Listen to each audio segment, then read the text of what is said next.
We're just about to start the evening officially, but first I'd like to call upon Papa George, who's going to launch the event with a karakia.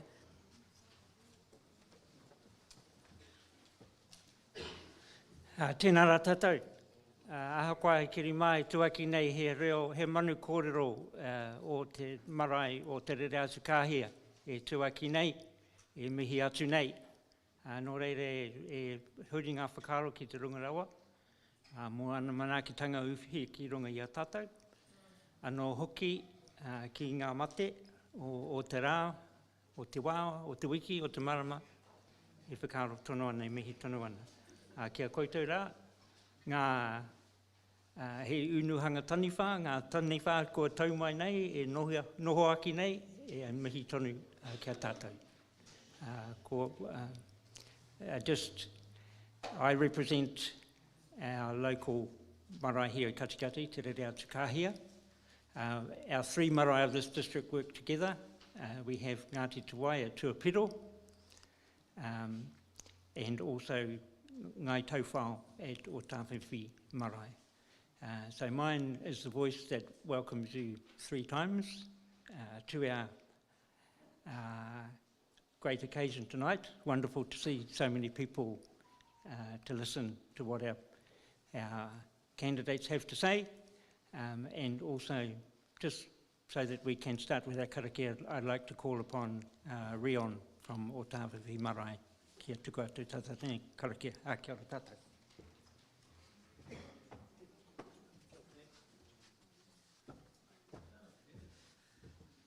Kāti kia ora tātou, nōku te honore kia tū ki te tūwhera tēnei hui ma te karakia. Mihi anō kia koe e Papa Hori, nau I tukuna I whāriki ngā mihi kia tātou. So just tautoko all the mihi that have been laid down in front of us this evening, and what an awesome turnout to see everyone here today.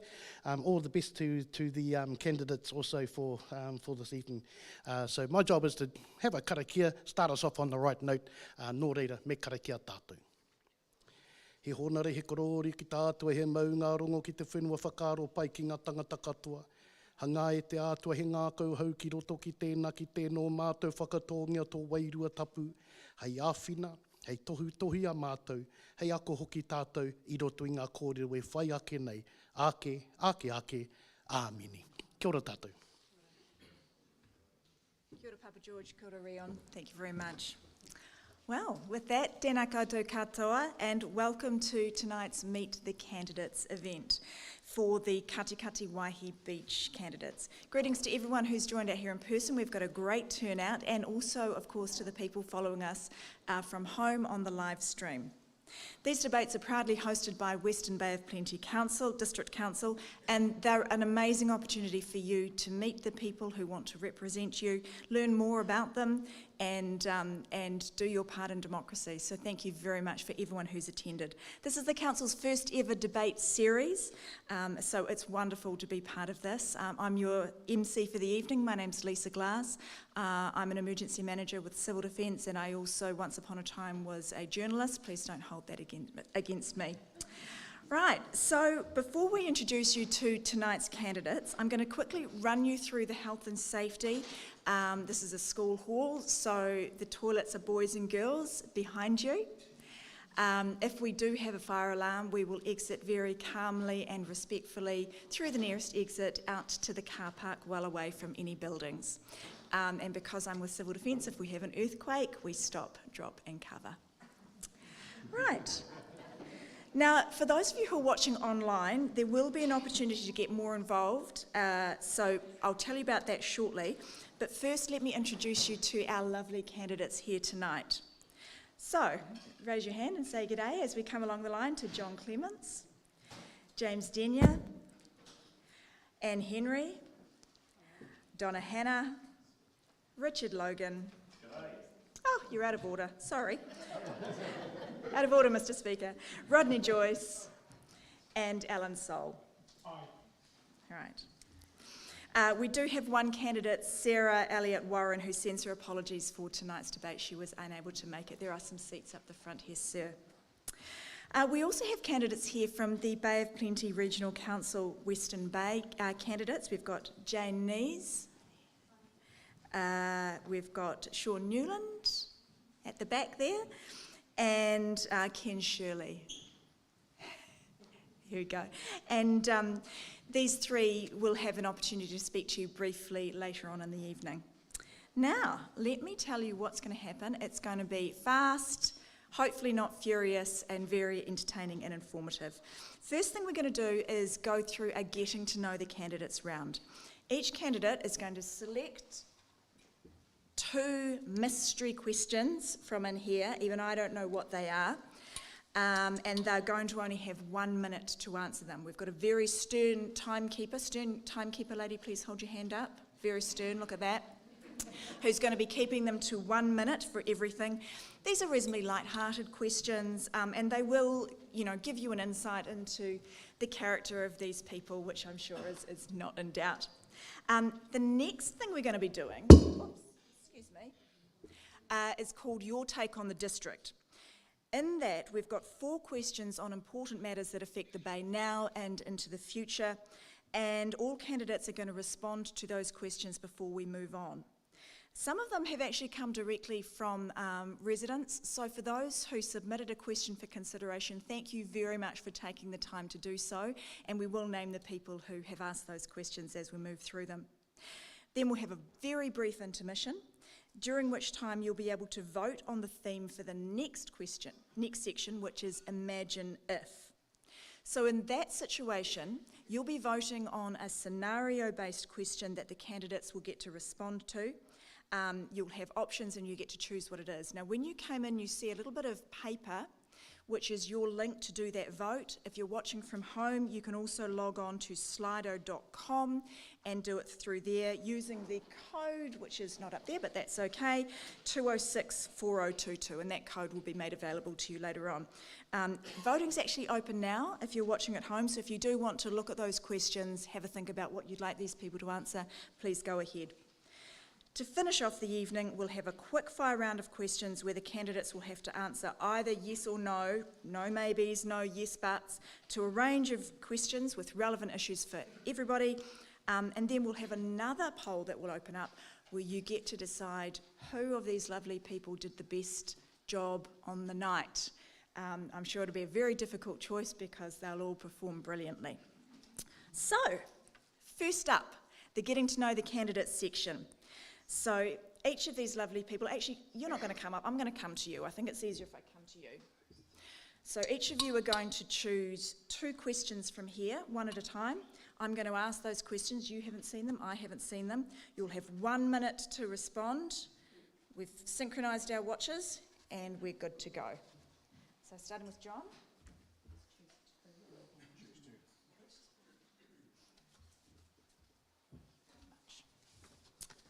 Okay, John, if you just want to pull your little microphone towards you so everyone can be sure of hearing your voice. Here we go.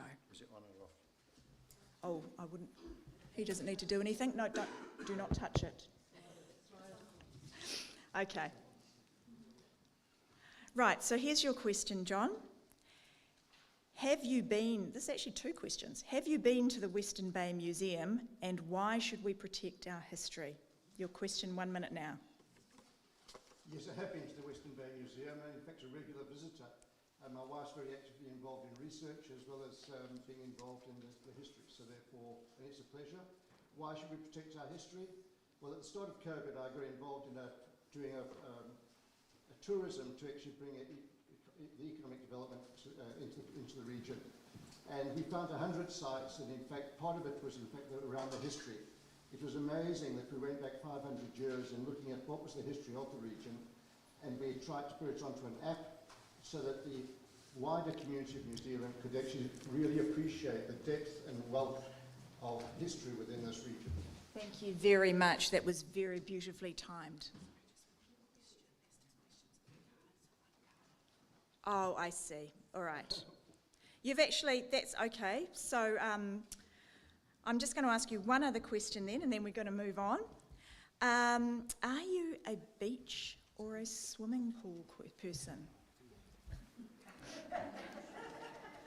Well, whale swim. No, I mean, both. I've had a swimming pool at home in my past, I also enjoy the beach and the wildness of the sea, so therefore nature. So it really is a matter of what's there. I enjoy the water. Beautiful. Thank you very much, John. Right. Just choose one from you, actually, two. Cheat. Can't change There's it now. always one, isn't there? Okay. Right, James, so here are your questions. When was the last time you used a playground? Right. Well, I have two children, but they're now at college, so they're getting a little bit past the playground stage. But actually, I did go to the Omokoroa domain for the after it opened, the new destination playground, which is awesome, and I absolutely had a good go on that and enjoyed playing on that, going on the mouse wheel, climbing up things, going down slides, and so I am young, fit, and active, and I'm happy to enjoy playgrounds as much as anyone else. Beautiful. I think that was about right for timing. And your second question, how important to you is it that we maintain our structures and parks? Structures and paths. Yeah, so public goods like playgrounds. Oh, absolutely. I think that's an incredibly important thing. The paths, say in Katikati, and footpaths in town, they need upgrading and renewal. They can be quite dangerous for tripping up and so on. And paths elsewhere, yes, for walking and cycling. We've made a lot of progress in that in the last few years, and I'm keen to continue that. Awesome. Thank you very much.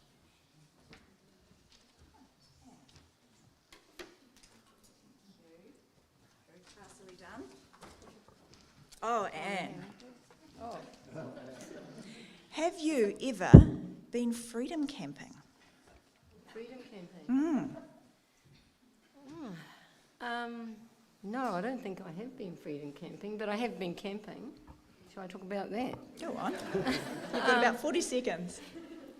I don't think that we had that when I was young, but I've been out tenting and out to parks, out to beaches, on the farm, down by the river, lots of different places. I think it's a wonderful experience, and it's something that a lot of our New Zealanders enjoy, and something that our visitors enjoy when they are allowed to come back here.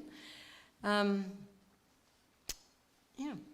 Okay, and leading on to the second question, do you think that having freedom camping is an important thing to get visitors to our district, or do you think it's a messy imposition for residents? Well, I do think it's important to have lots of mechanisms to bring people to our district, and freedom camping is one of them. Lots of people enjoy it. Lots of people coming from overseas enjoy it, and I think it's something that we should be encouraging. But we do need to have the facilities in the right place, in the right area for them, and the facilities for them to be able to use need to be where they're not going to be obtrusive to the population that is here using it all the time. So, for a classic example is that we've got Kiwi Camp that's a little bit further down on Bowen Town Strip, which is well used. It's got washing facilities, and it's not in the prime parking spots that our visitors that are coming by car and on a daily visit, they're not being taken up by freedom campers. Very nice, thank you very much. And we've just sneaked behind you and got Donna's question now. Donna, do you have a go-to local business you like to support? Oh, I've got a couple. So I go to Common Ground. I love their coffee, and to the point where I actually use my app to actually get coffee. As far as every Christmas Boxing Day, we go to Sapphire Springs, and we spend the day there. So I love going up that space and using that space. Local, we always try and support local, so if we've got to get our lawnmower fixed or our cars warranted or anything like that, Waterford, so we're always looking to support local. So with that in mind, obviously you like to support local as an individual. How important do you think it is that council supports local businesses? And how do you think is the best way to achieve that? I think we need to enable local business to grow. I think we need to give them the space that they need to get their business. They're growing more, so whether it's car parking, whether it's additional spaces that they require, I think there's a lot of areas that we haven't got industrial kind of work to be done. And I think we need to look at how we can expand the town. Where can we take it to without pushing people rurally to run their own businesses? Prime example is Puma Darts, is not local, it's down one of our rural streets. Okay, thank you very much, Donna. Moving on now to Rodney. Oh, Rodney, what is your favourite book? Oh, crumbs. There are so many. I mean, I'm a bit gushy. I still like The Lord of the Rings. When my first round of children were small, I read them The Hobbit as a bedtime story, and I was lucky in my former job as a journalist to interview the director of Lord of the Rings when I worked as a journalist. So, I've really quite stuck with it. I still watch it when it comes on TV. I haven't read it lately, although I've still got the books. But yeah, it's as good as any. And how do you think, flowing on from that, how do you think libraries can continue to flourish and serve our communities in the digital age? That is a very good question.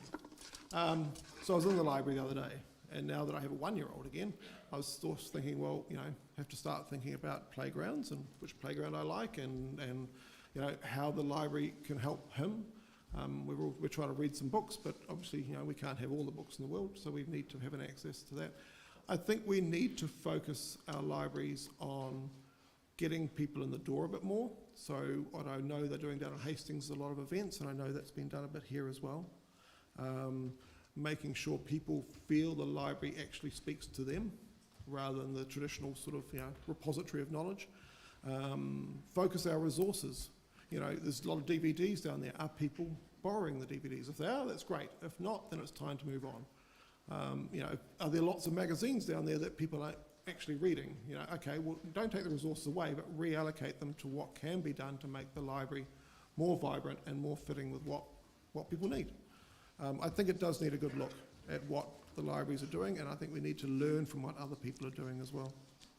I think you went over, but we're just being a little bit, free and easy with you there. Thank you. Richard, now I have a question that we've had before and then a different one for you. Are you a beach or swimming pool person? I'm a beach person now.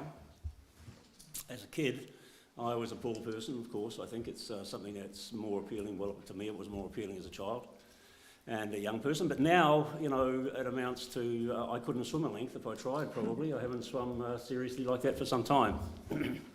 So water is a river or a beach, and as much the sand and the scenery as it is the water and the surf. I used to love the surf a lot as well, younger, but I'm terrified of sharks and things now, so that's all changed. And now it's much more fun just to tow a piece of wood along, wander along. I like the soft sand. I walk on the soft sand, which seems to put me apart from most people I walk with. They like to walk in the water and wet their toes. I'm just going to interrupt your reverie there, which is a lovely picture, though, you sort of sinking into the soft sand. But we'd like to hear your thoughts on the role that council plays in maintaining amenities such as public swimming pools. Well, I haven't been to a public swimming pool here in Katikati. I've just lived here for 3 years, but it's important because we have a whole generation coming through of young people that need to learn how to swim. They need to be safe in water. I think it's amazing that New Zealand children are as well adapted to water as they are, and they need to be. So council plays a big role in that, and I noticed that the local pool here in Katikati has a roof coming, and these things I think are great, and I totally support council investing money on swimming pools. Okay, thank you very much.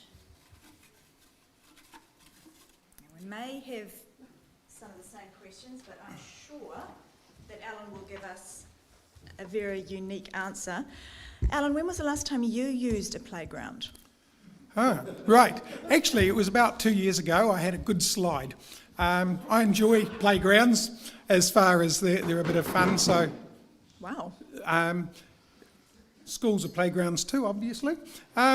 So yes, it's about 2 years ago. And what do you think, or how important is it to you that we maintain our structures and parks? To me, the maintenance and keeping structures within our parks and reserves and the facilities available for the community to use is really, really important. And it's one of the things that, as long as we have, I guess, the basics, but also we grow our a type of facility that's available, and keep doing that so that people have a reason to go there, not just taking the kids along, but to give them the adventure and the experience that they're looking for. That's, I think, a big thing on it, and maintaining them is, well, just totally important as far as health, safety and cleanliness, etc. is concerned. And haven't playgrounds changed over the years? They're quite high-tech these days, not like they used to be. Thank you so much for all your very thoughtful answers. Now we've gotten to know everyone a little bit better, we're going to ask... I'd like to answer a couple of those questions as well. I'm standing for mayor. Oh, look, I'm sorry, sir, this is actually a councillors' debate. There is a mayor's one later in the week. Yeah, but thank you for coming. What's that, sorry, sir? Am I at the wrong one? Well, you're at the right one for the councillors' debate, and we'd love you to stay. Good on you, okay. So can I answer one of those questions? No, I'm sorry, sir, it's just the people who've registered for this evening, but I'm sure we can help you out later on. For the evening. I was 2 minutes late, I acknowledge that. I'm just going to... Yeah, but I'm standing for council as well. Oh, I see, it's a Katikati rule of council. Yes. Cut line.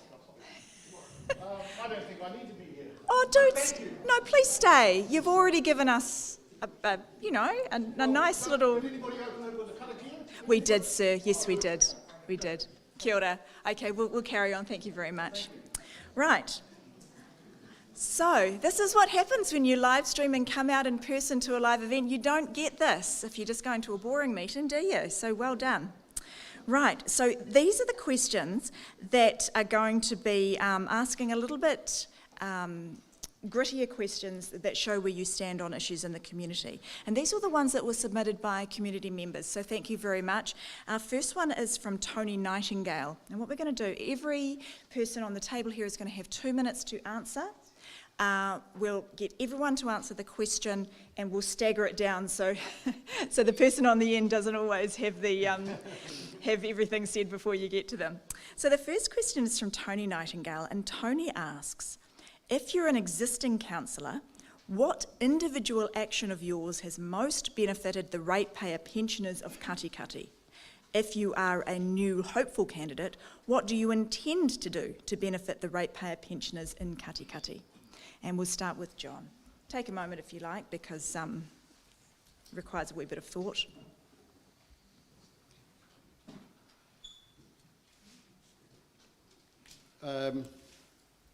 It's an interesting one, and this goes back to the issue of housing. And housing, as we know, in New Zealand has exploded, and I was actually fortunate enough to attend a workshop where Don Brash talked about the cost of housing right across New Zealand. So it affects everyone. Going back to about 1992, the cost of housing was about 4 times your annual salary. Today, that would be about $280,000 for a house, but it's $760,000 for a house today. So youth and elder people cannot afford it. We therefore have to, in fact, look at the housing for social needs, but we've also got to look right across the whole council and say, how can we make it more affordable? But it's a national issue. It's not just a local issue. Council can do certain things. They can release land for planning. They can improve the consenting process. But with it goes things like infrastructure. We can see what Omokoroa is like today with congestion. We can see that, in fact, Nelson planning onto the floodplain, disaster. So we cannot just go ahead and have willy-nilly cheap land, which is, in effect, on a floodplain. And that applies to whether it's a pensioner or whether it's, in fact, young people or anyone. So we have to plan appropriately for this district to do a decent job.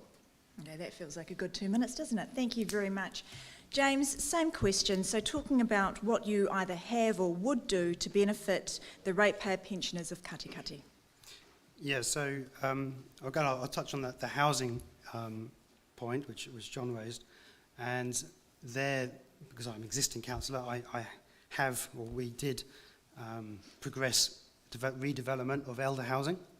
That is in progress now, and so our elder housing stock in Katikati and elsewhere is going to grow significantly in the near future. So that will help our less well-off pensioners, and it benefits other people as well by freeing up family homes for younger people as well. And then also I just want to touch on recreation. I mentioned before about the walking paths and cycleways that we've done. More suitable paths for them to recreate and to enjoy the outdoors. And things like electric e-bikes actually help older people to get out and cycle, which they may not have felt confident enough to do with normal push bikes, but all helping them to enjoy life to the fullest even later on. Lovely, thank you. Moving on to Anne. So same question again. What have you or would you do to benefit the ratepayer pensioner of Katikati? Well, I think we've made a very good start, and I was very pleased to be one of the councillors that were able to go out to visit the elder housing, and I went to the Waihī beach pensioner units, and we did a really good, what I believe was really good consultation. We went out to talk to them about how they felt about where they lived and what we were thinking of doing.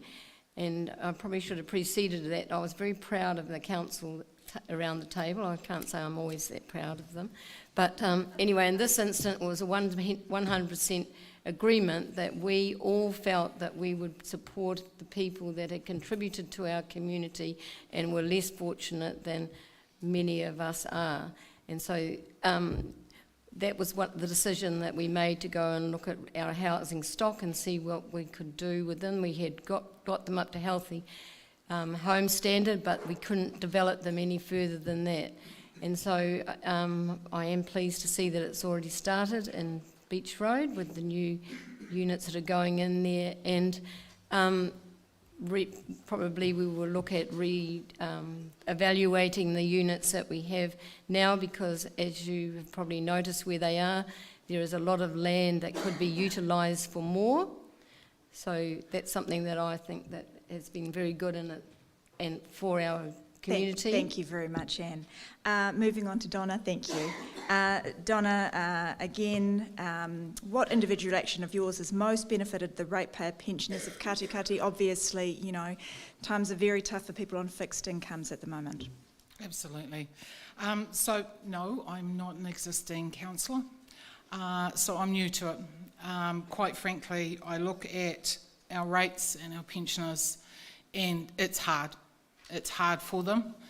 Bottom line, they haven't got a lot of spare money. And I understand there are rate rebates available, but you've got to apply for them, and there's a lot of hoops that you've got to go through to actually get those underway. And if you're not on time, then you miss out.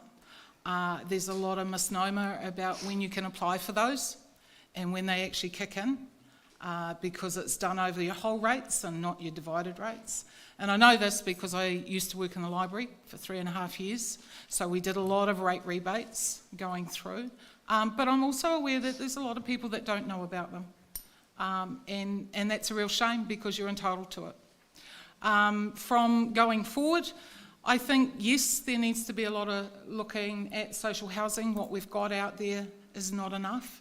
There's a lot of people, older people, who are living in large homes that could really do with downsizing, but there's no place to downsize to. I know a number of people that are living in 4-bedroom homes, and there's only one person, but there's no space for them to sell their existing home and get a smaller one. Obviously, housing a massive issue. Thank you very much for that, Donna. Moving on to you, Rodney. What you have done and what you would do for ratepayer pensioners? I'm not on the council now, but one thing I agree with James and Anne. I think what they've done with pensioner housing is self-funding has been good, and the good thing about it being self-funding, of course, it then is expandable. Without, if it's a cost to ratepayers, then there'll be a limit to how much you can do. So I think the council should be congratulated on that. Obviously, I'm not going to harp on now about rates, but I agree with Donna as well. It's very hard for the elderly. Anybody who has had elderly relatives during the 80s when there was high inflation knows how rising costs eat into the lives of the elderly when they don't have time to replenish that money. I'm going to talk about a small thing, and it's just something that comes back to, I go walk my dog in the morning, normally with the baby, and I just noticed that we don't actually look after the old people who are trying to catch the bus. I mean, I just can't understand. This council has a statutory obligation to do bus stops, right? The regional council runs the bus service. The district council is supposed to look after the bus stops. But as far as I know, there's only 1 or 2 in the whole of Katikati. I don't know of any of them in Waihī Beach. And so I see the old people, start outside the retirement homes in Binney Road, Somerset, and along that along there. Why doesn't the council do something simple like that doesn't cost a lot, that would actually help our elderly people a lot?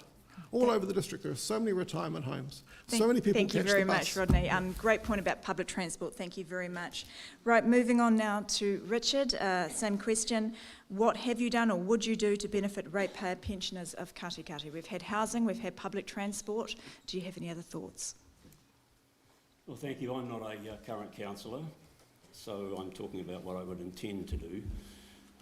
I'm going to echo the rates question because that is the question that pensioners have put to me. That's the one thing that seems to stand most clearly in their minds.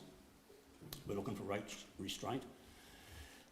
Katikati, Bay of Plenty, right through the Bay of Plenty, has had high rates for some time, and I'm quite comfortable with waiting a little while for others to catch up. And I noticed that the council has currently got a 4% cap on rates increases, which I think is admirable. That's good, and that's what we're looking for. But I don't see how we get out of the mess in 10 years' time when we've got nearly $300 million worth of debt. So I don't think our current pensioners want to leave that for the next crop coming through.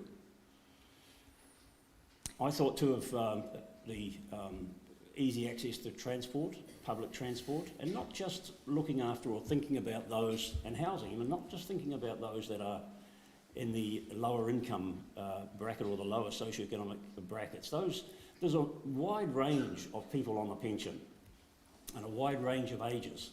It starts at 65 and many people live for another 30 years beyond that. Yeah. So there's a lot of change in that period of time, and I think we need opportunities for easy cycling. We need people to have. Thank you very much, together. Richard. Thank you. Thank you.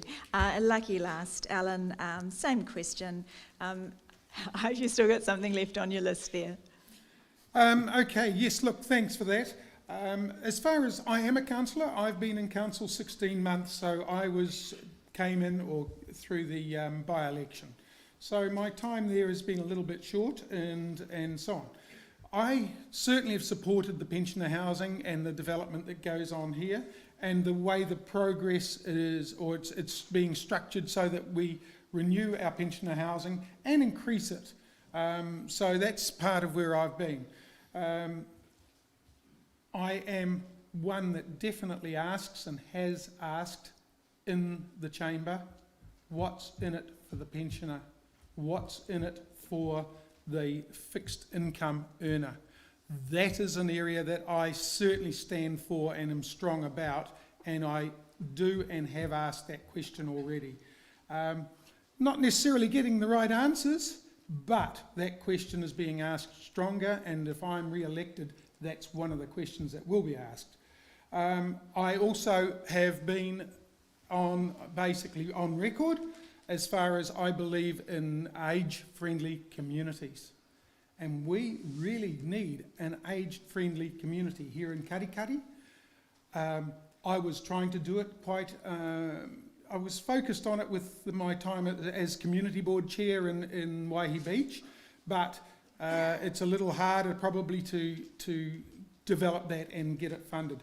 So I am very strong on that, and at the moment I am already talking with councils outside of our district and with Grey Power of Waihī, that is. My wife is the president of Grey Power Waihī, but we've already started talking about a submission on increasing and improving the rates remission program. It's very, very important to those people. We see them on a weekly, if not daily basis, facing those issues. Thank you very much. That was almost 2 minutes to the second, so well done you. Okay, so the next question is from Liz Davies. So thank you, Liz, for submitting a question. I'm actually going to start with you first, James, just to mix it up. Liz's question is, what do you think the role of council is in improving the lives of those doing it tough? So the examples Liz gives are people with disabilities, people with mental health issues, people struggling on low incomes. What's the role of council in making life a little easier for those people? Yeah, well, the role of council more generally is very well defined in Section 10 of the Local Government Act, and that looks to the four well-beings of social, cultural, economic and environmental. And so that question speaks to the social well-being, and that's an important part of what we do. Again, I'll come back to the housing. The council is moving into this space. We recently resolved to provide affordable housing, or to investigate that, and so that is coming down the track. So that will, and housing is the primary driver of well-being. That's, if you don't have a safe, secure and affordable house, then you will not thrive. So that is the key thing, I think. And then also the other facilities come into it, things like libraries, not just a place to read books, but access internet, things like that. So there's a number of areas there where council helps those doing it tough, and also supporting community groups through matching grants, things like that, to help the less well off and foster community-led development to assist people. Thank you very much. And same question for you. What do you think the role of council is improving the lives of people doing it tough? Well, as James has said, the role of council is to ensure that our communities are healthy, wealthy and wise. So if the health of our community and the well-being of them is not well, then that's an area that the council can play a big part in, with many things that the council will do, initiatives that come through, that they are very willing to have seed funding to start them, and supports groups to support others. We are currently looking at the housing continuum across our district and the wider region in future, but looking at affordable housing. We talked about elder housing before, but rent-to-buy options, smaller one-bedroom units that might be affordable for young people. Looking at filling all those gaps, because we have gaps in our housing continuum across the region. So that's one way that we could help people to have a roof over your head. If you've got a roof over your head, the sky's the limit. Other areas that I have been more concerned about from my educational background is the huge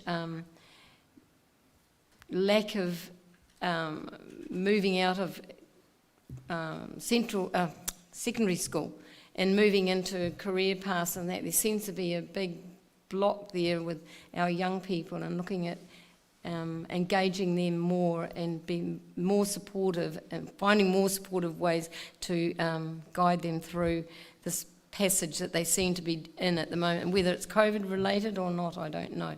But there are some very good initiatives that we have been, well, not councils exactly, but there are community groups in Katikati that are working in this space. Thank you very much, Anne. Donna, obviously, same question for you. What's the role of council in dealing with these things that go beyond the roads, rates and rubbish? I think the role of council is to empower the community, enable them to be able to do the things they need to do for their community. We have a lot of community groups. We have a lot of people in the community that are quite strong, and they're quite determined to get things done. But they just need a helping hand. So whether it's finding places that they can set up, whether it's matching funding, whatever it is, empowering them to be able to do it is going to help our community grow. And that's what we need. Yes, our youth need help. They're not getting the pathways they need. And I'm lucky to be involved with the new course that's just started, Potamu Pathways to Employment, which is a step in the right direction, but it's only a step. There is so much more that needs to be worked on and done. We need to look at our elderly. Yes, we need to enable them in the community. We need to get them involved in the community, as well as the youth. They need to take ownership of our community so that they engage and they help our community groups grow. And I always look and say, if we've got our youth empowered and on correct paths, and we've got our elderly feeling valued as members of the community, and we're supporting local business, we will grow. And we will grow really, really well. And it's the council's job to support that. Thank you, Donna. Rodney, obviously always a tension with social issues and paying for it. What do you think the role of council is in improving the lives of people doing it tough? There's a couple of things there. I do agree with Donna. It's helped the NGOs. The council should not be charging into the space and ending up competing with the NGOs. A small example was the community centre, right, was running school holiday programs, and the council took it off them and moved it to its own building. That hit the community centre, which is doing great work in the community, and was a very low cost way of helping the community by helping a very important NGO in our community. So we don't want the council charging in and trying to take over a whole bunch of things. Better to support the NGOs in the way it is, and financing allowing potentially more, because it's actually a low cost intervention. I would also say though, and I've been trying not to talk always about rates, but two people I met recently. One was somebody who's a social worker, and she lives in a cross-lease property in the Western Bay, and her rates are $4,100 a year. Now, people don't become social workers to get rich. They become social workers because it's a calling. She can't afford it. Another person I met recently who's a solo mum with a kid, husband unfortunately died, and she is paying $4,000 a year rates for a 2-bedroom cottage in the Western Bay. I mean, you can't separate the two things out. Yes, we can do some things at the front end, support our NGOs, but if we keep charging people higher and higher rates, we're going to be adding to the problem hugely as a council. So the two sides go together. Thank you, Rodney. Same question for you, Richard. What do you think the role of council is in improving the lives of people doing it tough? Okay, well, it's getting a little difficult to add something new to the discussion. Microphone, is that better? Lovely. Well, it's getting a little difficult to add something new to the discussion, but in addition to the statutory obligations that council has, I think it's to me it's a case of council setting a tone and setting displaying a social conscience, reaching out to the groups that are already involved in welfare of folk that are not so well off. I don't think there's a room, or I don't think there's a need to blur the responsibilities of council with those of central government. And I think that could potentially be the easiest thing to do. Just by having a big heart and caring about people, it would be very easy for councils to go down a track of investing heavily in areas where central government ought to be and is investing. I think as far as the council is concerned, our facilities will need to be, or do need to remain accessible. That means they need to remain inexpensive to access, our libraries and our public facilities. Transportation around our urban areas. Transportation beyond is a little more tricky and slips in beyond district council responsibility, but transportation opportunities.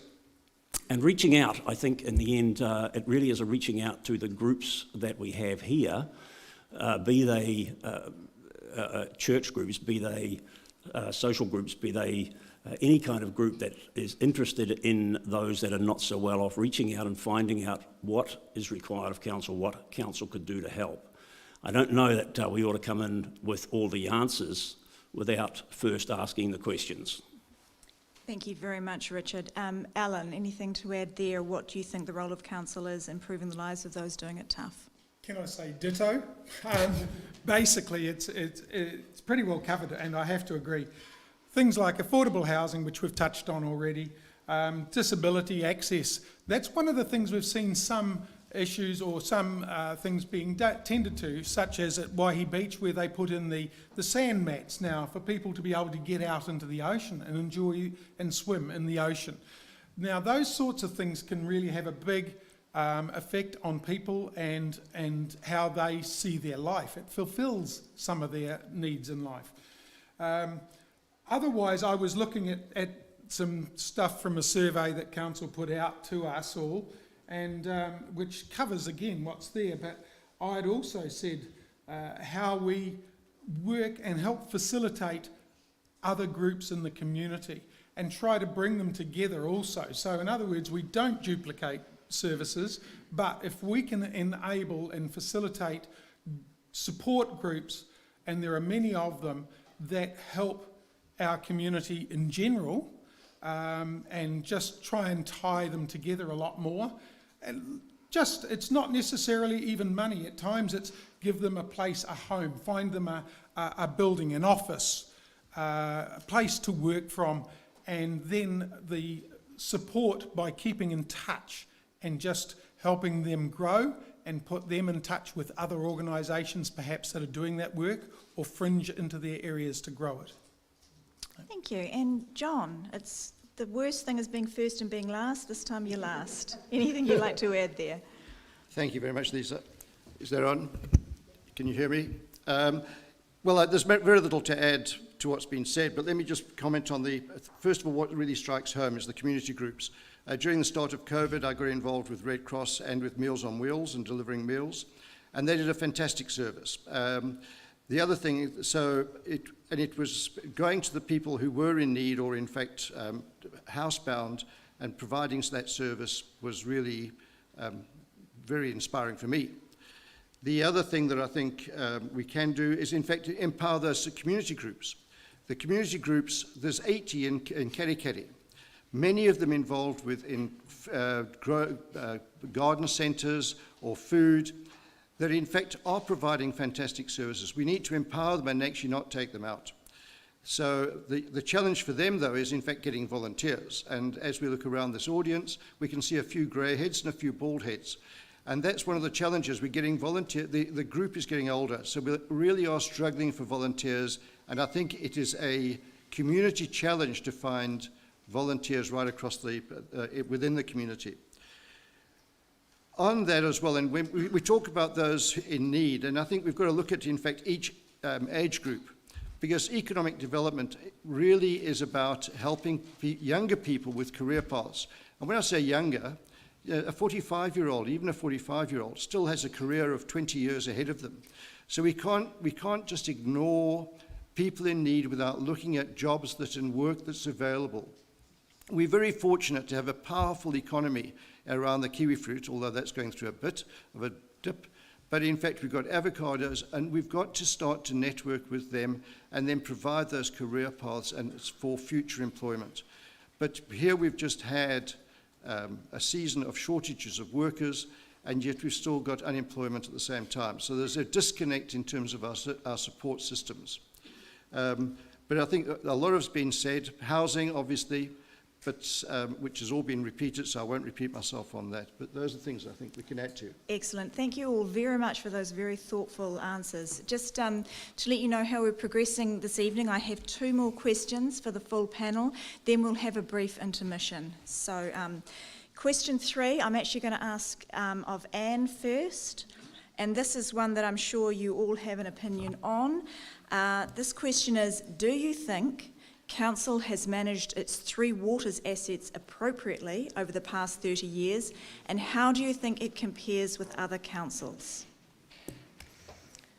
Well, I'd have to say from the short time that I've been in and what I have learned about the past with the Three Waters, that I think that our council have been exemplary in the way that they have managed their Three Waters.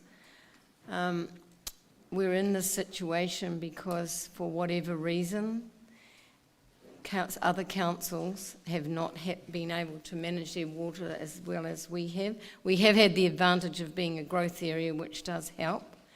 And we have been in a situation where people have actually died because of the three water situation. We haven't had that here. But what was the last part of that question? How we compare with other councils, so you have alluded to that there. Yes, I am doing that, yeah. And I think that it's to do with size, and we're a medium-sized council, and we do, and as I said, we have that growth factor, so we've got Fincos coming in and things like that actually can contribute to putting in new infrastructure, where other councils in smaller non-growth areas don't have that advantage.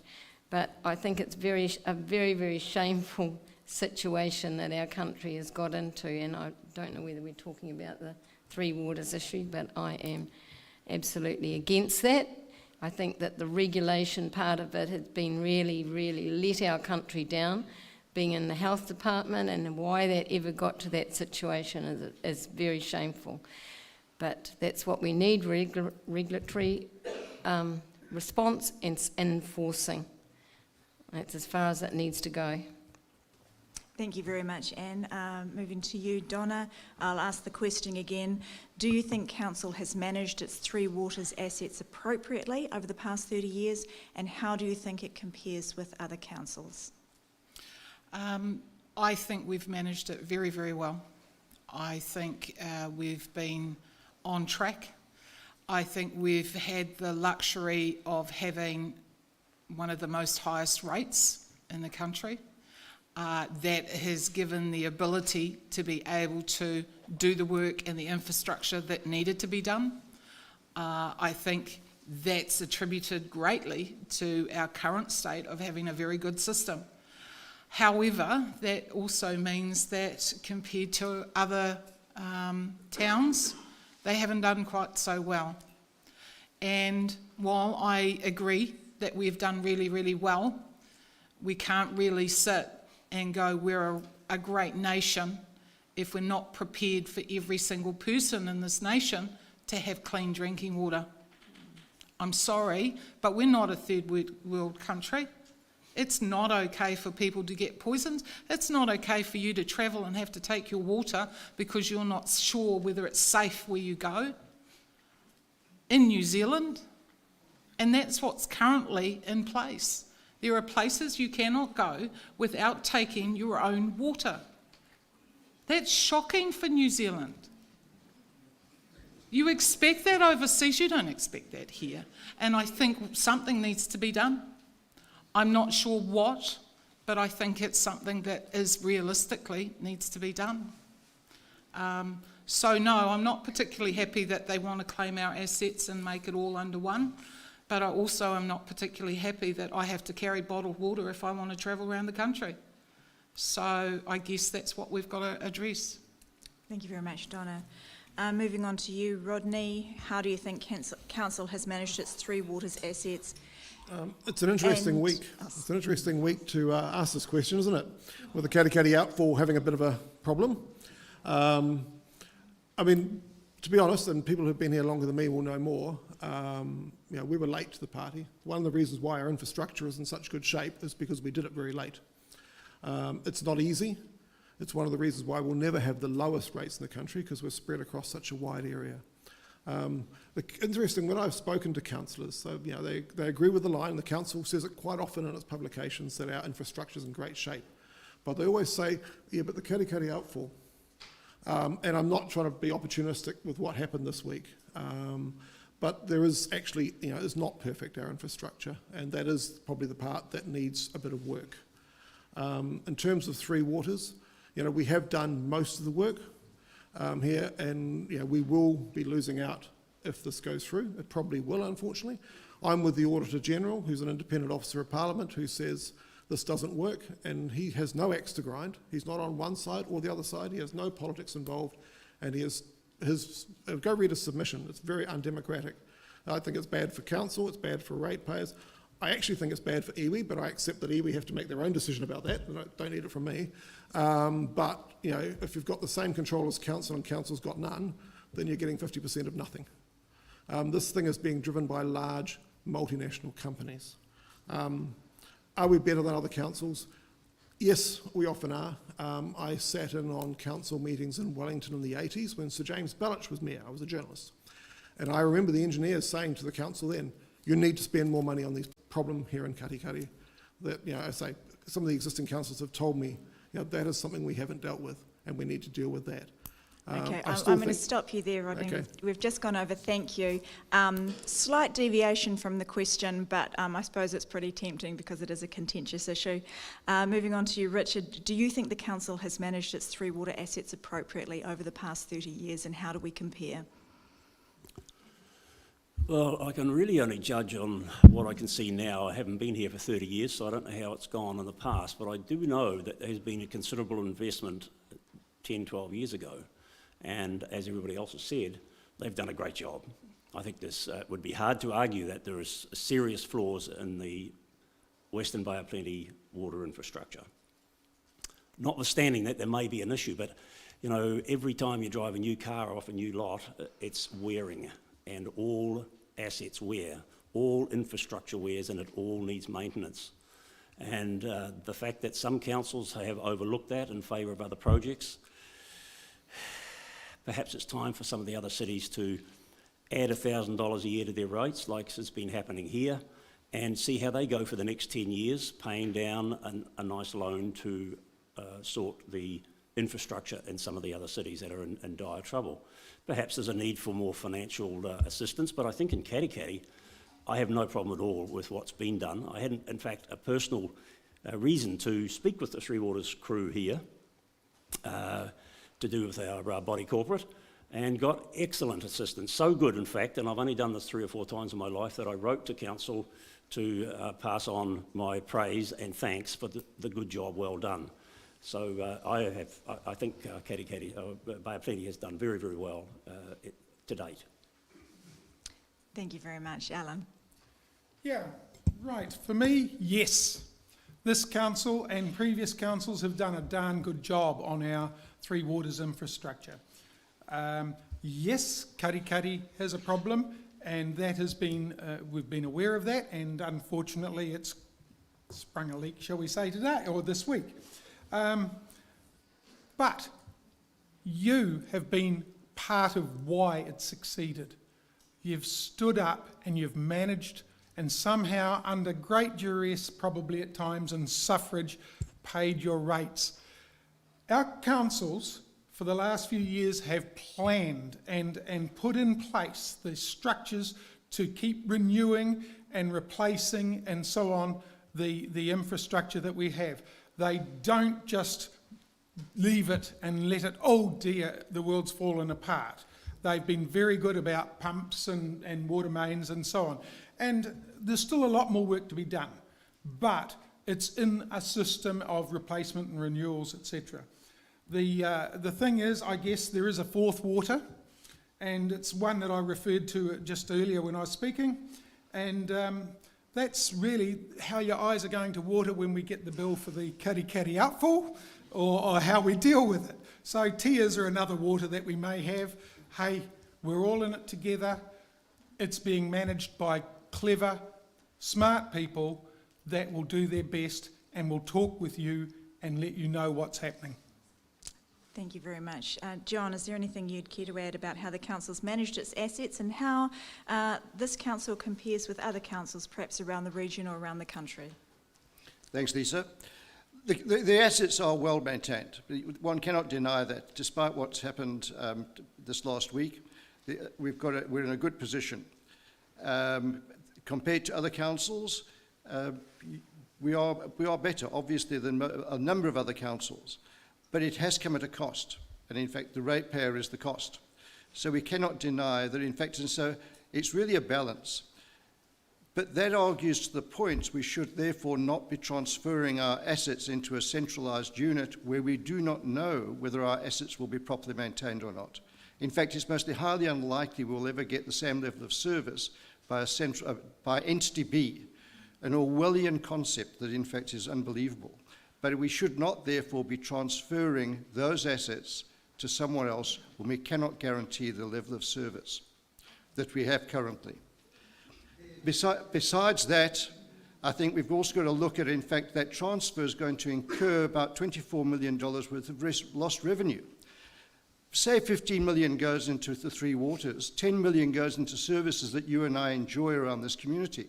They'll be gone, or a 15% rate increase. We cannot afford to give those assets away. That's just absolutely to the detriment of all ratepayers in this community. And including that, is we lose $300 million of assets, fixed assets off the balance sheet, with the projected long-term plan by the current councillors of $330 million of borrowings, which means our borrowings will go up from $4 million at the moment, at the current interest rate of about 3.8%, to $12 million.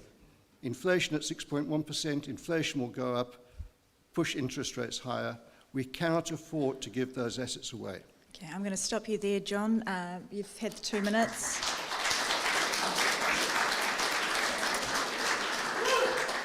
Again, slightly off topic, but you know, clearly it is a contentious issue. And I'll just go to you finally, James, and then we have one more question for the panel before the intermission.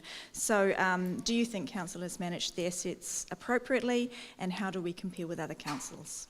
Yes, council has managed its assets well. It's made the tough decisions and invested a lot in the infrastructure, and that's why rates are higher than many councils. But we can't get complacent. You'll note the leak we had in the pipeline to Matakana last week, and that pipeline is ageing quickly. The consent for it will end in 2037, I believe it is. And council's already started, and for several years been planning what the replacement is for that. And it's not going to be cheap. You're looking at probably $50 million, similar number for Tapuki coming up. And so we can't get complacent on that. And we're doing the work 20 years ahead of time. There are councils out there who don't have consents, or whose consents ran out in a couple of years and they're only just starting to think about replacing these assets or investing in them. It's just shameful. So we've done well. Equally though, some councils just don't have the ratepayer base, and they're small, not much population spread out, and they're going to be in real trouble. And this is part of the Three Waters issue, is that it's a nationwide problem, and we are being asked to look at it on a district-wide basis. So it's a tough one. There's no easy answers. Thank you very much for your very thoughtful answers to that question. It is indeed a tricky one. We have one final question before the intermission. This one has been submitted by Kate Sutherland, so thank you very much, Kate. Kate's question, and I'll start with you, Donna, on this one, is how do you plan to work with and honour Te Tiriti o Waitangi?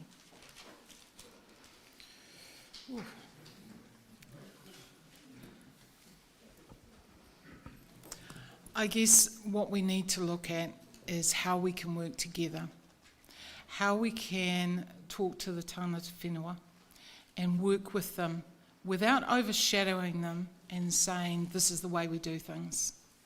I think it's about combining and sitting down together and actually coming up with solutions that are not preordained before you go into the meeting. And I think sometimes that's been the case, and I think sometimes when people sit down together, they feel like they're not heard. And I'm sorry, when you're at a hui and when you're having conversations, every person that attends that needs to be heard. And you need to acknowledge that, whether you agree with it or not. That's what we are. We're democratic. We honour those people that actually have a voice, and we listen. In the same way that we listen to youth, in the same way that we listen to elderly, we have to respect everybody to have an opinion and have the right to voice that opinion. And when you come together as a group and accept that, I think we can make some really good decisions. But if we've come together with already ideas in our head on how we want things to go. I think that gets people offended and affronted, and suddenly things don't quite go the way we thought. So I think as a council, and I just have to say they're doing really, really well, in that they're opening the doors, they're having those conversations, and sometimes they're a hard conversation, but at least they're having them. Kia ora, Donna. Rodney, how do you plan to work with and honour Te Tiriti o Waitangi? Kia ora. To echo Donna's thoughts, I think the biggest thing is listening with an open mind. I think there's a lot of information pouring out of council in all kinds of ways, and decisions feel like they're being pre-made. I'm talking about a perception, not necessarily reality, but we do need to listen. We need to be a little bit more humble about what people need and what in particular our mana whenua need. And the good thing is that if we do, good things can happen that help everybody. It's not just a, hey, what can I get kind of thing. It's actually really good stuff comes out that everybody benefits from. The only big thing that I'd add to what Donna said is that I think there needs to be, for the sake of everybody involved in these conversations, an effort to bring everybody along with us, right? Too many people feel estranged and they don't feel that, they don't know what's going on. And I think they're not the central part of the conversation when you're talking to mana whenua, but they need to be brought along with us. And if we do that, I think we'll end up with a better situation for everybody, because there are some really good ideas that come out of the community and will come from those conversations. I just think a little bit less talking down and a little bit more humility would be a good thing. Thank you, Rodney. Moving on to you, Richard. Your thoughts on how you plan to work with and to honour Te Tiriti? Okay, well, I think my first sort of starting point here is that my first starting point here would be that we all are equal and we all have equal opportunity, all of us New Zealanders. I was a little dismayed when soon after I was first married to my first wife, half Māori, when she explained to me or challenged me with the thought that you would be embarrassed or you wouldn't share a hotel room with somebody that you didn't know if their name was Māori. And I had just chosen her as a wife and we were very happy, and I have no regrets with that whatsoever. But it made me think. And over time I've learned that there are differences between Māori and non-Māori in New Zealand, and they are all to be celebrated. There's no need to write any of it off. And I come to this conclusion living in Taranaki when the discussion of the mountain was in vogue, and that must have been in the 80s. And there was a lot of discussion, a lot of newspaper letters and so on. One non-Māori wrote, "I tramp the mountain often and I never see Māori on the mountain. They don't use it." The Māori gentleman responded and said, "We never trample on our gods." And it's just, there's a different appreciation of the world we live in, and we both must agree and understand that each other has their own view. We can live with that. We've got a mountain named Mount Taranaki or Mount Egmont. You choose and you use the word that works for you, and we all know what it is. There is a way through this. It doesn't have to be full of angst. Many of us will have Māori children, grandchildren and family members, and we have no Māori heritage of our own. I'm completely Irish and Scottish, but I'm no more important, I'm no better, I'm no lesser than any other New Zealander. And there is a way through this if we just have the will. I'll stop you there. Thank you very much. Moving on to Alan, the question again, how do you plan to work with and honour Te Tiriti o Waitangi? Right, well, those that know me know that I support very strongly, number one, history and keeping of history. And the Treaty of Waitangi is one of the major things that is history in our country. So I've basically followed, or do follow, the same sentiments that have come down this line so far. And that is, we've got to talk and listen. And I mean listen and understand. And I think that was a prime example. I'm a Taranaki boy. And I remember when the mountain became Taranaki, not Egmont. And I remember those discussions and how that went.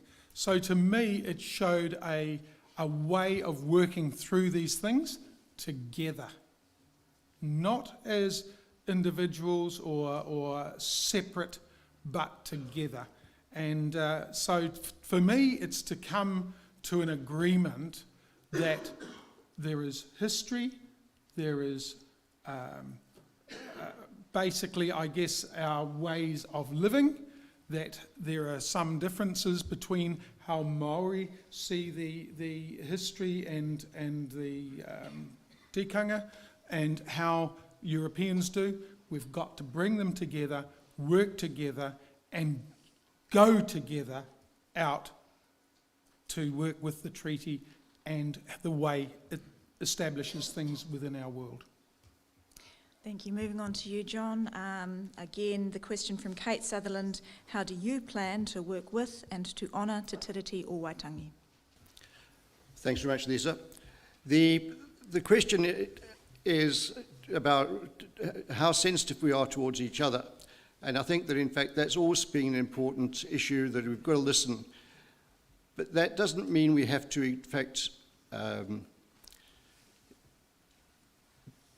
set up a system of government which is in fact separate.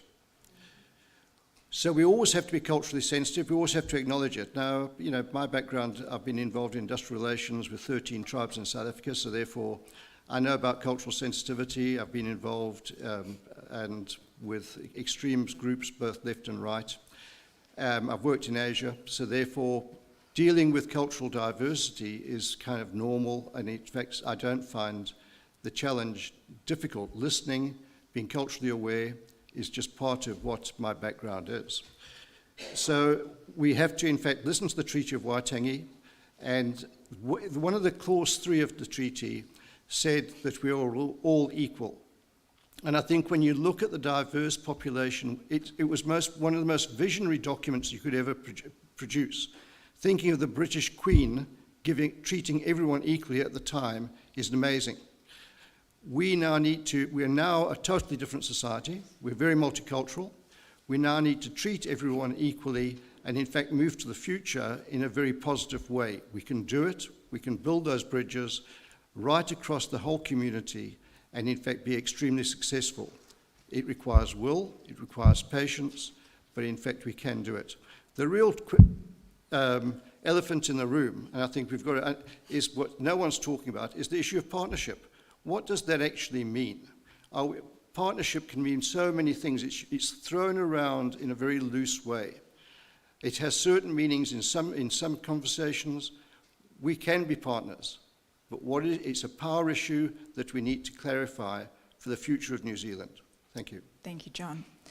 2 more replies, please. James, next. How do you plan to work with and honour Te Tiriti? Yeah, well, actually, I'll answer what I was going to start with. Answers John's last question, actually. I mean, partnership is realising that working together gets you better outcomes. And so I'm keen to do that. And I have worked in partnerships, mainly in council. We do that quite a lot, actually, already. So I'm a member with some other councillors here of Te Kahui Mana Whenua o Tauranga Moana. We have the Katikati Wastewater Advisory Group, which I touched on before about the renewal of the wastewater treatment situation. We work closely with Mana Whenua on that. I read all the agendas and minutes for other co-governance and partnership groups we have, such as Te Maru o Kaituna River Authority and the Waihī Kaitiaki Advisory Group and Te Ihu o Te Waka o Te Arawa. So we have quite a lot of these groups that are working together. It's not perfect yet, but we are working very well together. And in Katikati, we have worked closely with Mana Whenua on community-led development. There's a strand of work there, and it's getting to know each other's needs and the needs of the society. Also, in my environmental work, you need a lot of partnership and working together to do work on dock estate and to improve the tyre. So I think it can only be positive, really. Thank you. Lovely. And lucky last, Anne. Well, this word partnership as we're relating to something back from 1840, has been a long time in the making. And I think that we're coming a lot closer to working in partnership with our tangata whenua. But I think John's right. The key word is partnership. And as a teacher and a literal person, I don't always see that we are working in partnerships, because I believe that if we're going to be partners, and it doesn't matter what sort of partnership you're talking about, that everybody should be at the table, everybody should be with all the decision making, and that way we come to decision making that can be a satisfactory outcome for both parties. And I know that in the past that this hasn't happened, and this is just something that's come to mind. It might be totally off base or whatever, but not long after I'd come back, I had gone to a political meeting that had a wonderful pōwhiri that was given to the visiting, well, he was a central government minister who was invited here. And I went in to listen, because my parents couldn't go. And as I went in, I was challenged. Why was I able to go in there? Why was I able to go in and listen when the people outside who had given the wonderful pōwhiri were not allowed in? And I thought, to me, that was like a statement. It's not probably relevant to the word partnership, but that's what I mean. Everybody needs to be in the meeting, not outside doing something else and then not invited in. Everyone at the table.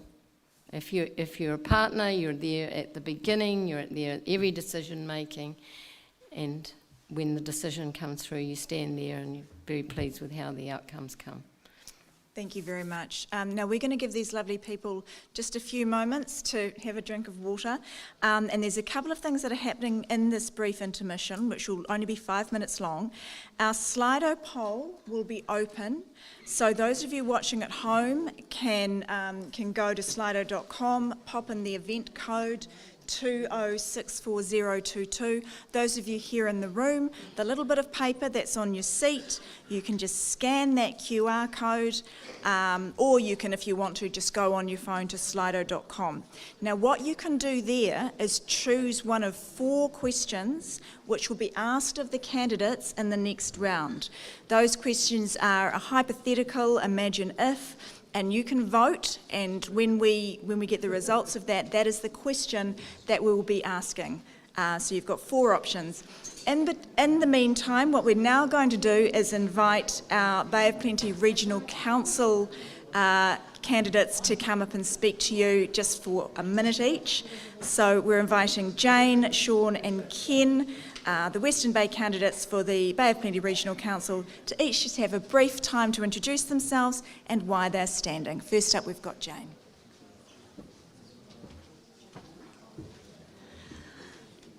Hi, sorry, bit of a frog in my throat. I'm Jane Nees. I've represented the Western Bay on the Bay of Plenty Regional Council for 5 terms, and for the last 3 terms I've been Deputy Chair. I'm standing for re-election because of the raft of change that's been driven onto us from central government, and I believe that now more than ever you're going to need really strong, experienced people around the regional council table. Key focus areas for me are responding to climate change, protecting and enhancing the environment, particularly our fresh water, our estuaries and harbours and our biodiversity. Improving our transport networks is important, as is fighting for strong local democracy and making sure that our local voices are heard around the council table.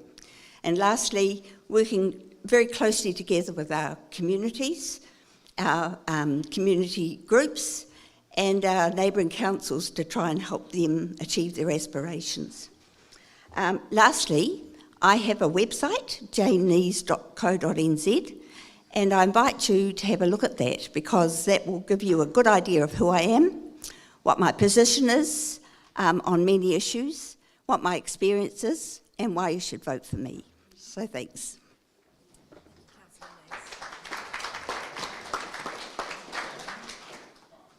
Here we go, Sean.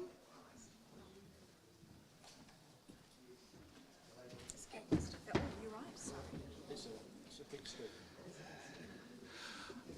Thank you, everybody. First off, I'd just like to thank Western Bay for organising this for us tonight. And Leon, George, thank you for the welcome. My name is Sean Newland. I'm not going to fit any boxes that you may think. I'm a 50-year-old business owner from Te Puke. I have 2 children, early teens here. I'm doing this for 2 reasons. One, I think people that have the right skills and experience should give them back to the community if they can. And I'm luckily in a position to be able to do that.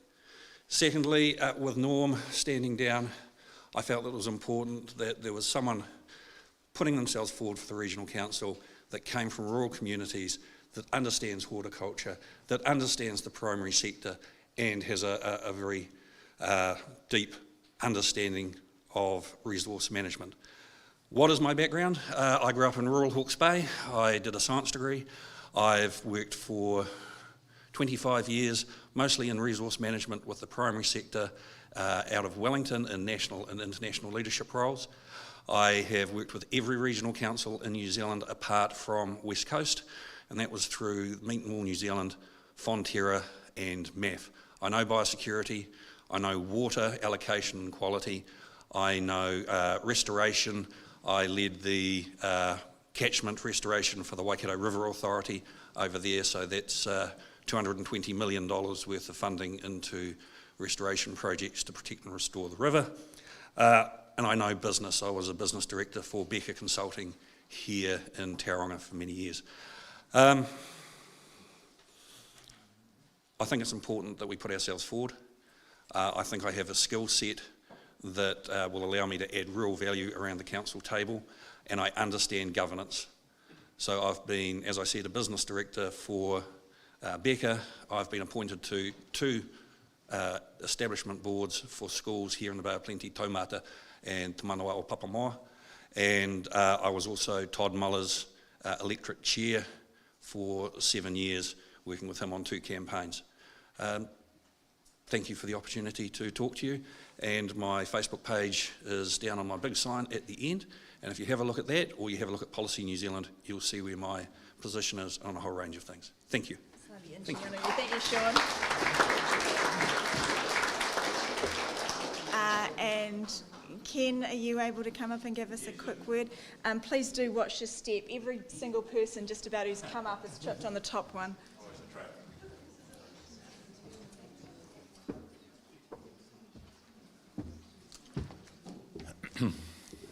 Good evening. My name's Ken Shirley and I'm standing for the Regional Council. I'm a resident at Omokoroa. I have a strong belief in the importance of local democracy and I'm deeply concerned with some of the centralised trends that are being perpetrated from Wellington. There seems to be an acceleration of that. My first working career was as a scientist in water resources and catchment management. I love that job. The tools have changed over the years, but the principles certainly remain the same. A key role of the Regional Council is resilience against natural hazards. For a number of years I was the Deputy Chair of GNS Science, which specialises in earthquakes, geothermal and tsunami risks, along with the science of land stability, all important roles for the Regional Council.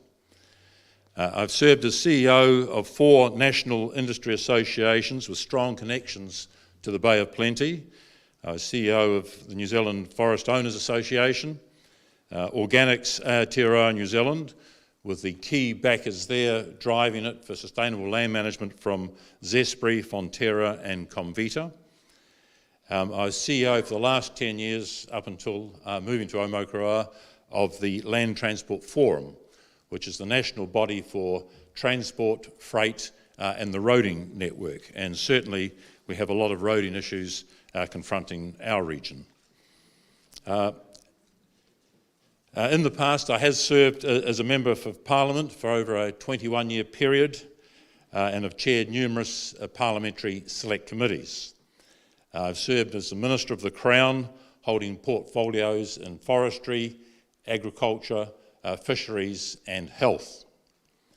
I am staunchly opposed to the government's Three Waters proposal. I was very interested in the District Council's candidates' comments. It is a recipe for convoluted bureaucracy and lack of accountability.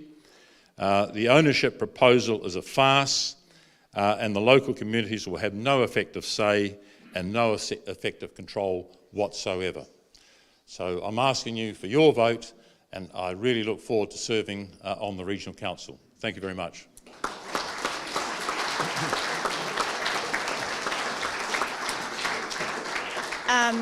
Clearly, we're so lucky to have such talented and qualified people standing for Regional Council and also for District Council. So we're just hopefully going to find out now what the poll result was for the secret question. I'm looking around the room because I'm not sure who's going to be revealing that. Here we go. Yeah.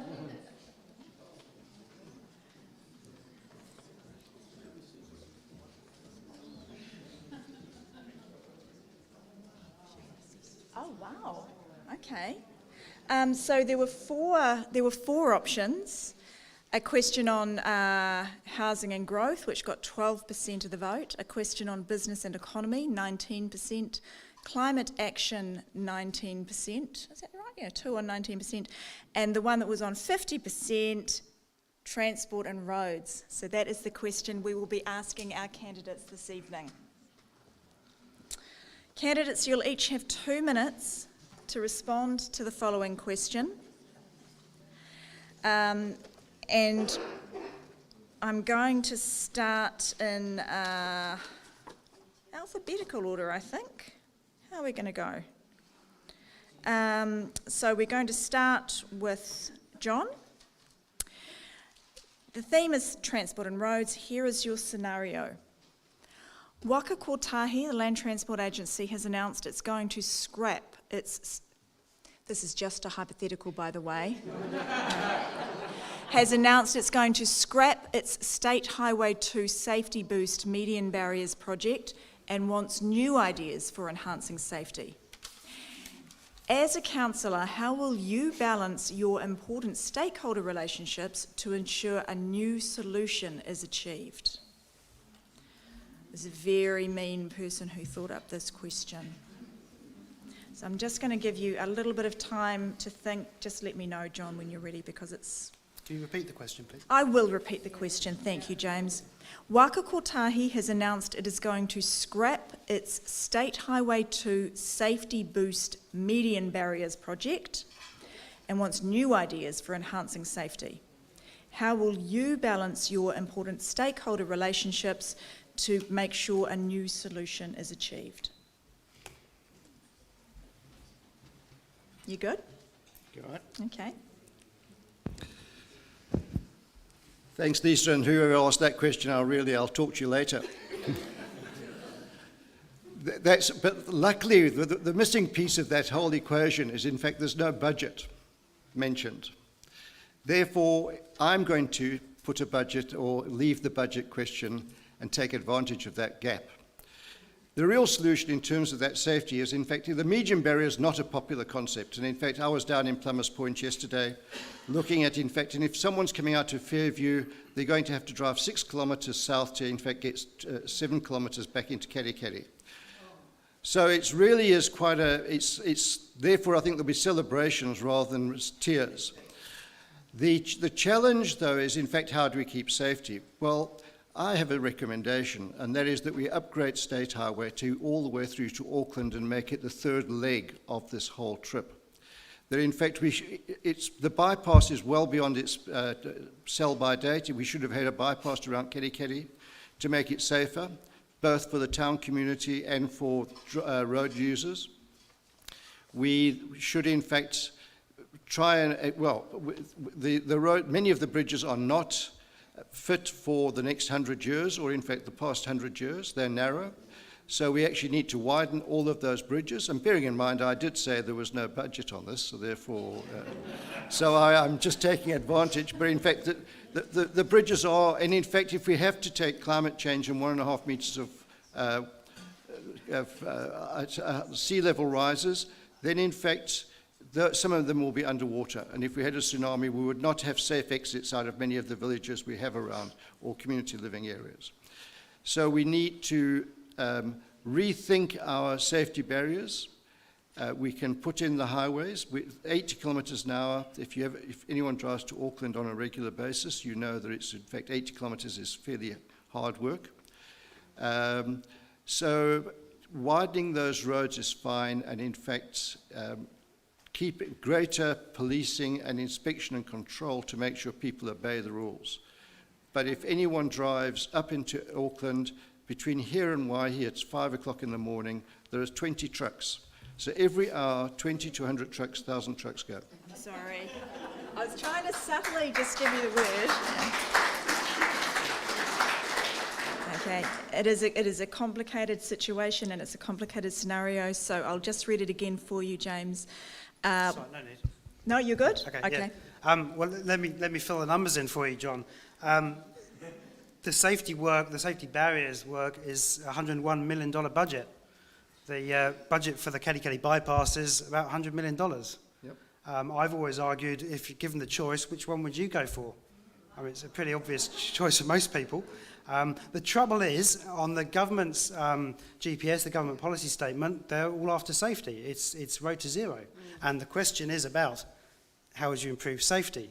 So, unfortunately, the bypass doesn't score highly on that score, but it's something I'm passionate about. I've been fighting for many years. I was on the reference group for the business case for Katikati. So if you really want to go safety, I would go 4-lane all the way. And that's roads like the TEL, which are 4 lanes, 110 kilometres an hour, straight, smooth, safe. They're the safest roads. We should have one of those. Yep. Thank you very much.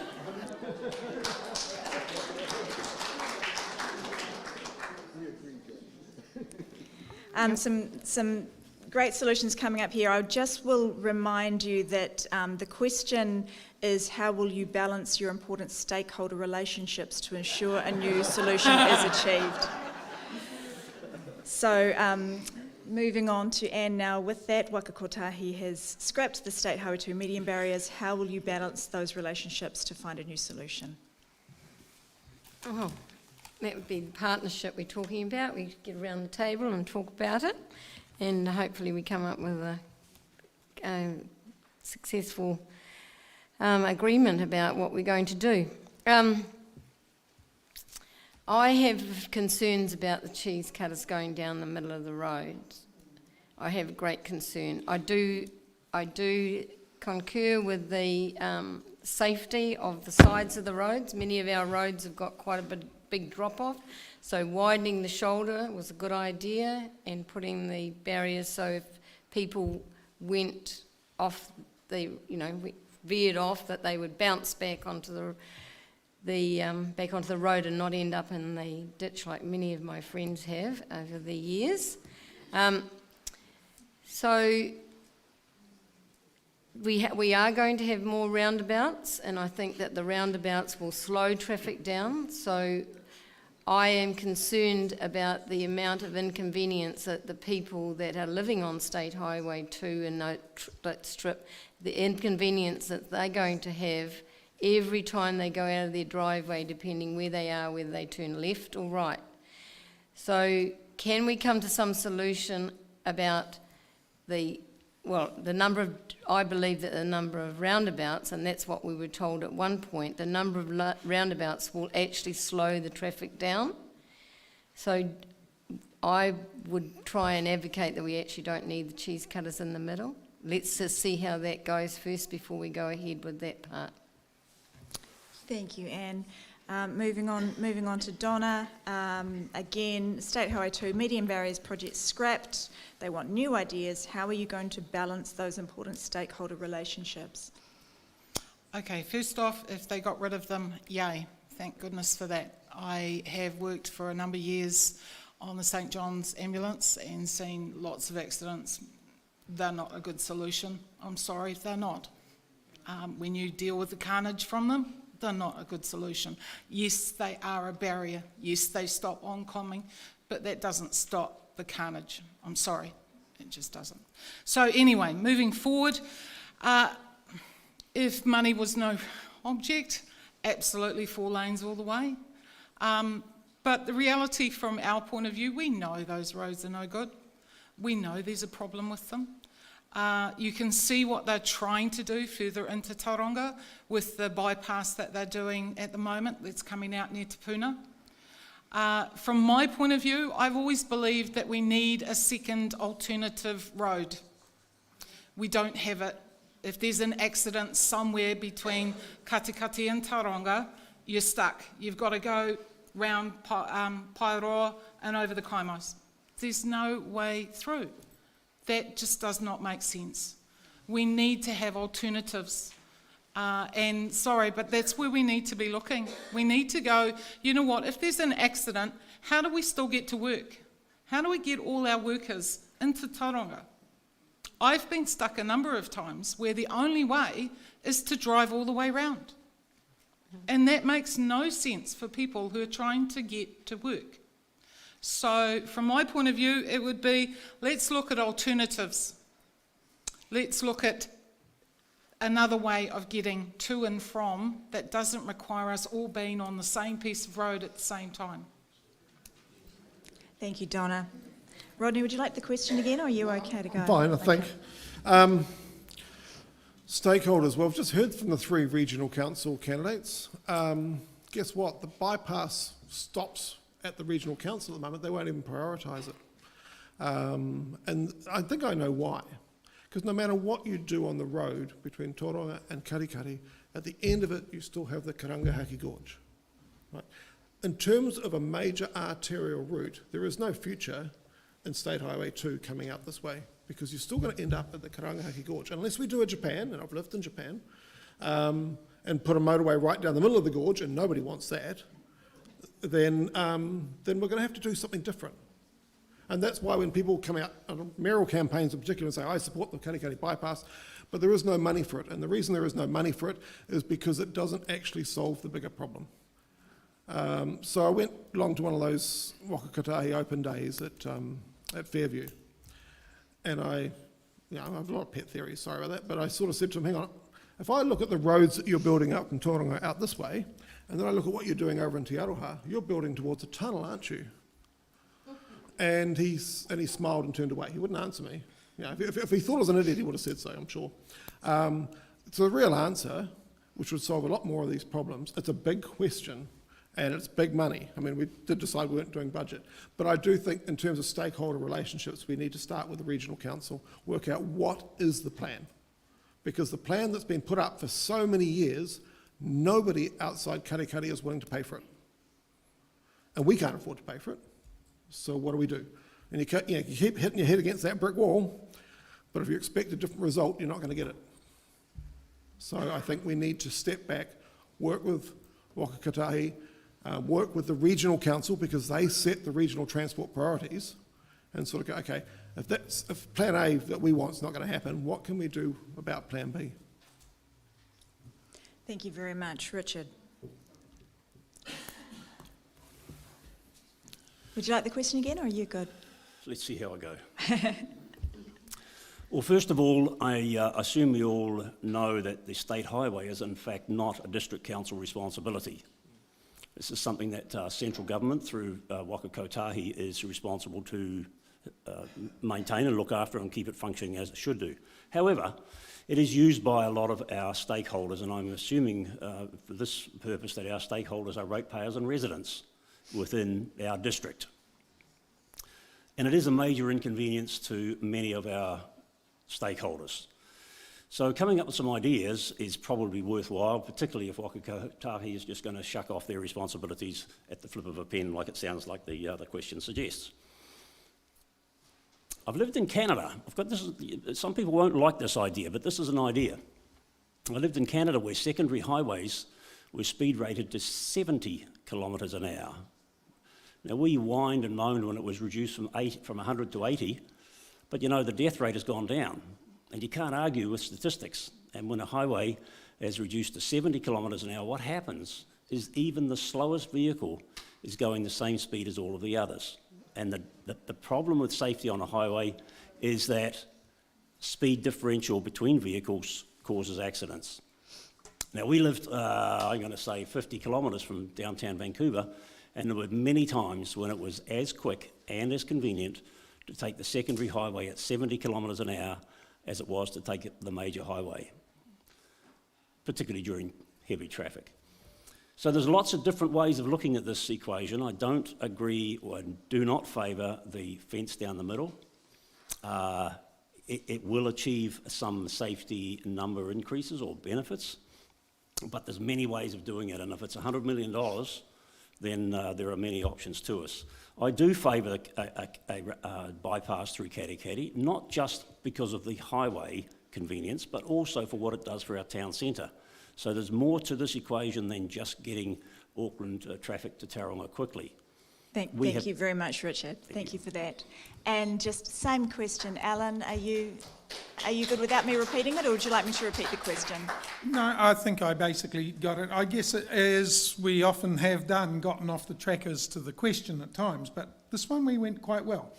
To me, the partnership situation, or how we work and as stakeholders with Waka Kotahi, basically we aren't. They are the body that makes the decision. They go and do what they want, but they also are under the same issue, I guess, of a 3-year cycle as far as local politics is concerned, in other words, or central politics are concerned.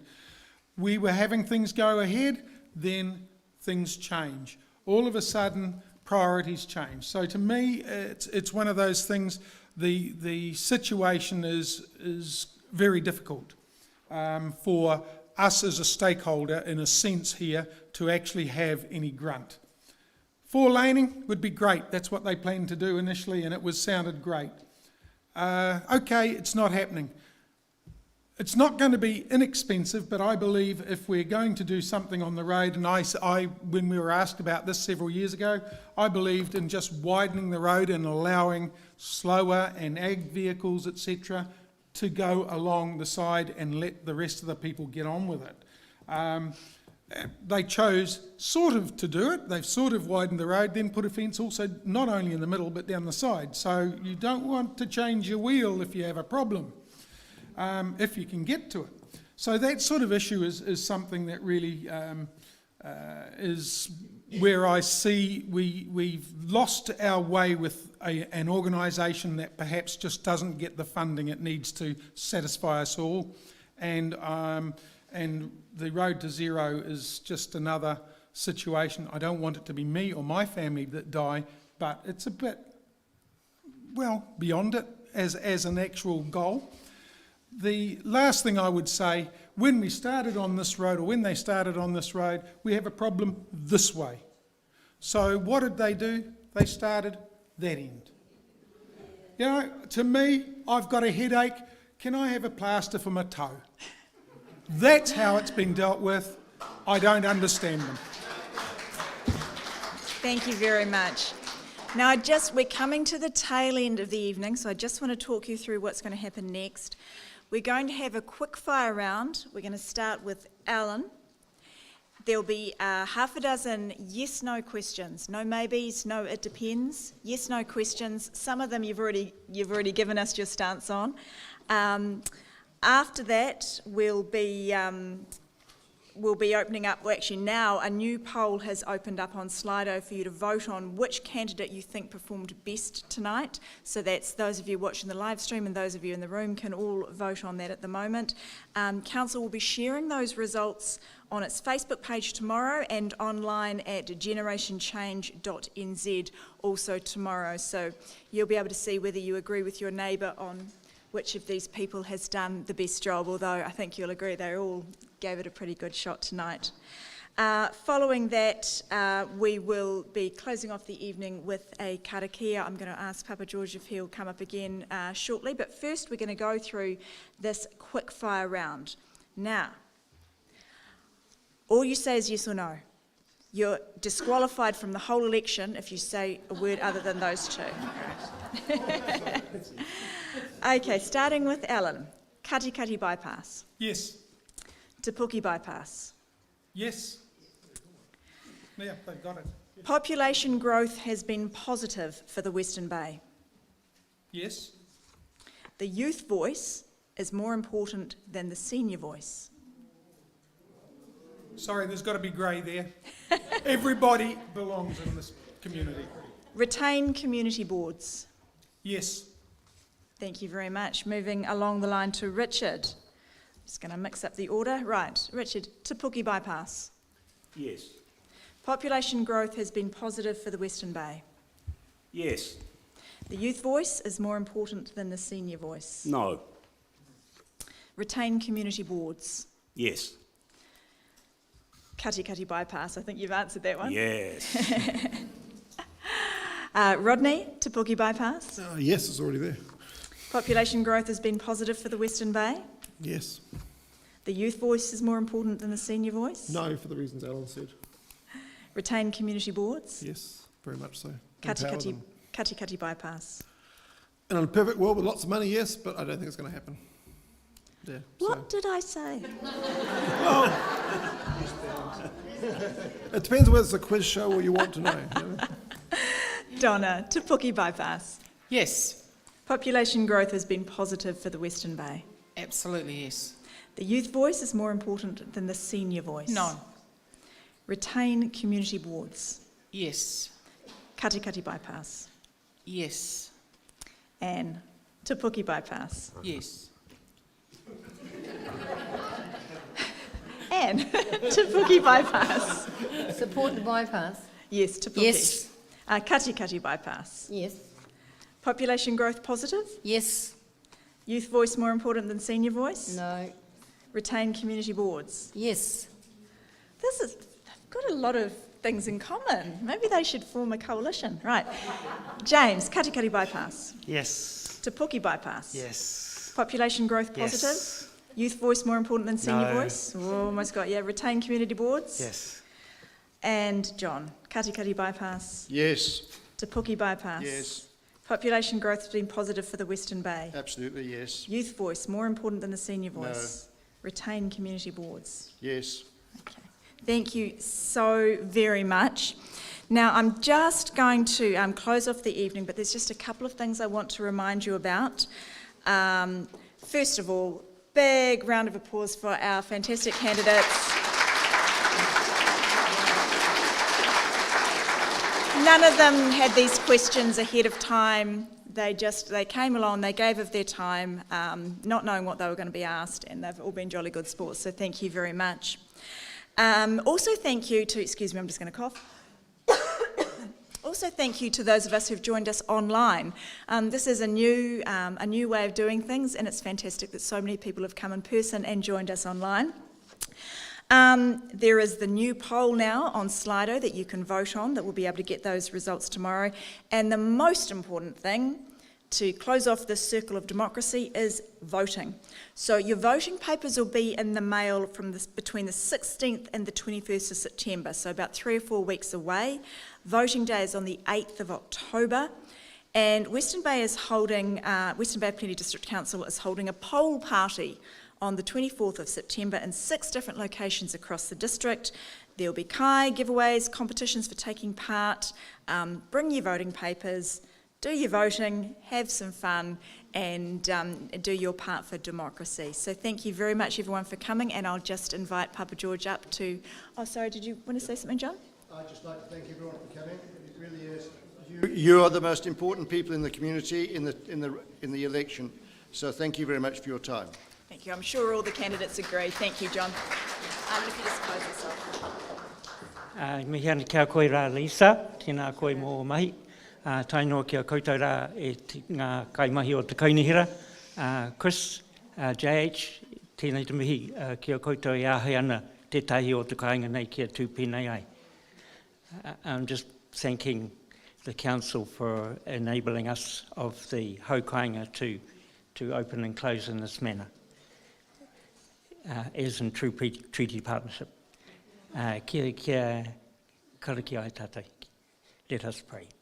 E tōku atua, whakakotahitia ngā kau o au pōnonga, a whakamāramatia i te pūtaki a o tuikanga. Kia whai rātau i au whakahau a kia noho pū mau i rotu i au ture. E ihoa a whinatia i te rātau whai, a whakakaha rātau kia tū hei pōnonga mau. E ihoa kaua hei waiho ko rātau naki. Engari ara takine o rātau tapu wai, mā te maramatanga o tō mātau ranga, a whakamāmātia o rātau whatimanua, mā tō rohoa pūmau, tūturu ko koi tō rātau kaiawhina tō rātau ariki. Oh my God, unite the hearts of thy servants and reveal to them thy great purpose. May they follow thy commandments and abide in thy law. Help them, O God, in their endeavours and grant them strength to serve thee. O God, leave them not to themselves, but guide their steps by the light of thy knowledge and cheer their hearts by thy love. Verily, thou art their helper and their Lord. Tūturu whakamoa kia tina, haumi hui tae ki e. Kia ora tātou. Thank you everybody for coming along. You're free to go. I'm sure the candidates will be hanging around if you want to have a chat to them afterwards, but the formal part of the evening is over. Thanks, Lisa. Thank you, it was lovely to meet you.